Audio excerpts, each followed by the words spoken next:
Nous sommes aux Aigles du Léman, où un jeune pigargue est né il y a quelques jours apparemment. Jacques-Olivier Travers va nous expliquer un peu tout ça. Oui, alors ici on est effectivement en train de regarder un de nos couples qui a deux petits bébés actuellement, donc un qui a exactement 9 jours et l'autre qui a 4 jours. Et là on assiste au nourrissage de la maman en direct grâce à notre système de caméra dans les nids. Ah oui, vous avez mis une caméra puisqu'on ne peut pas les déranger. Alors, exactement. L'objectif, c'est de pas les déranger. Et puis surtout, on propose à tous ceux qui le désirent de prendre un petit abonnement annuel qui leur permet eux aussi d'avoir ces images tous les jours depuis chez eux, depuis leur ordinateur. C'est une façon de rendre un petit peu convivial et participatif ce programme, puisque ces oiseaux vont retourner dans la nature. Pour nous, c'est important que les gens les connaissent et puis se les approprient.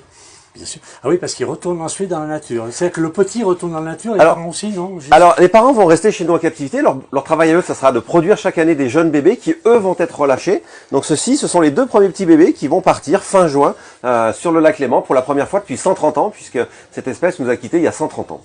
Alors, c'est un aigle à tête blanche, hein, je crois que j'ai vu ça. Alors, c'est le pigargue à queue blanche. C'est le cousin de l'aigle américain que tout le monde connaît, qui est le pigargue à tête blanche. Bien sûr. C'était la même espèce jusqu'à il y a à peu près 2 millions d'années.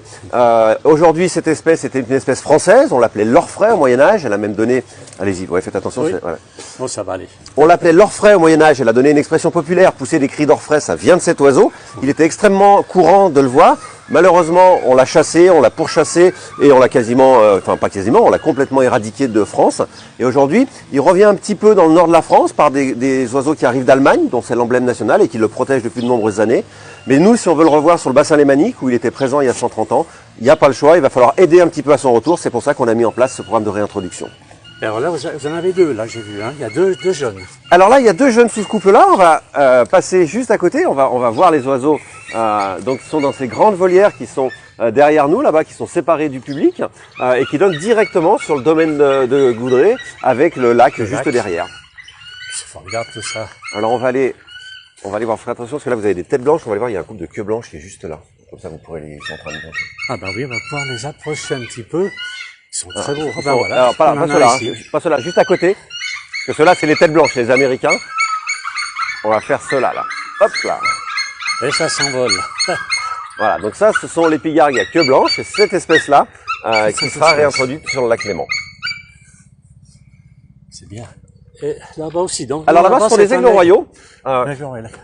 Alors ils transportent alors. Ah, c'est leur nourriture. Oui, là, on vient de les nourrir. Donc ils ont tous dans les pattes là, tous dans les pattes leur nourriture. Et ils se laissent pas approcher, hein. Non, là, en principe, ils partagent pas beaucoup la nourriture. Partagent pas. Et vous avez combien d'aigles, donc de rapaces plutôt? Alors ici, sur le site, on accueille 320 rapaces de 80 espèces différentes. Donc, pardon, 80 espèces différentes qui représentent 320 rapaces. C'est aujourd'hui une des plus grandes collections dans le monde de rapaces. Du calme. C'est nous qui les frayons? Oui, bah là en ce moment on est fermé au public puisque c'est la période de reproduction, donc on ouvre qu'au mois de juin justement pour que les oiseaux soient tranquilles et aient le temps de se reproduire. Donc ils n'ont pas trop l'habitude de voir du monde, mais ça les agace un petit peu. Bah ça les surprend. Ils disent tiens il y a du monde ce matin. Ah oui, je pense qu'ils connaissent ces gens qui les nourrissent. Oui, bah évidemment, ils ont leurs habitudes, c'est tous les jours la même chose. Et là, donc, vous avez tout le pas. Et alors, vous faites l'été une visite. Alors, pendant l'été, il y a toute la partie qui est la plus connue chez nous, c'est la partie des spectacles où les gens viennent voir voler, on lâche les oiseaux, on les fait voler au-dessus de leur tête. Mais à côté de ça, il y a toute la visite du parc puisqu'on a un très grand site, on a plus de 8 hectares ici. Et on organise, il y a à la fois les visites guidées, des visites libres et la partie spectacle qui a fait un petit peu notre réputation puisque ça fait 25 ans que maintenant quasiment toutes les écoles du département viennent chaque année nous rendre visite et voir ces oiseaux quoi. Donc tout le monde connaît un peu les aigles du Léman. Et vous ouvrez en juin, je crois. On ouvre le 4 juin cette année, exactement. C'est très bien. Mais écoutez, je vais redonner un petit coup de caméra pour voir tous ces beaux animaux. Et bien, ils sont très beaux là-bas aussi. Là, ce sont ça c'est les aigles africains, ça, le pigargue africain. C'est l'africain, celui-ci. Ouais. Et là, ils sont pas nourris, ils ont l'air moins sauvages.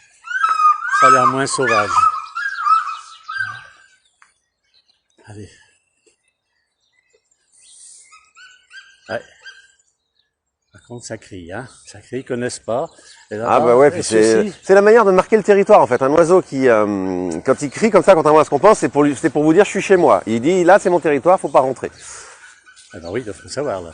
Effectivement.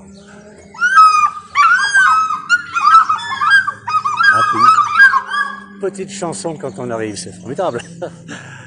Eh bien écoutez, Jacques-Olivier, merci beaucoup pour cette explication. Ben, merci c'est à un vous. programme alors, hein, je crois, ça c'est un programme. Oui, c'est un programme qui va durer sur 8 ans. L'objectif, c'est de relâcher 85 jeunes pigargues sur le bassin lémanique. Ils vont pas tous rester là. Alors ça chante. L'objectif, c'est de recoloniser un triangle qui fait Genève, le lac de Neuchâtel et Lyon, puisque là, on a vraiment une grande zone où il y a beaucoup de lacs, beaucoup de rivières, de fleuves, et qui sont très propices au retour du pigargue. Merci beaucoup. Merci à vous.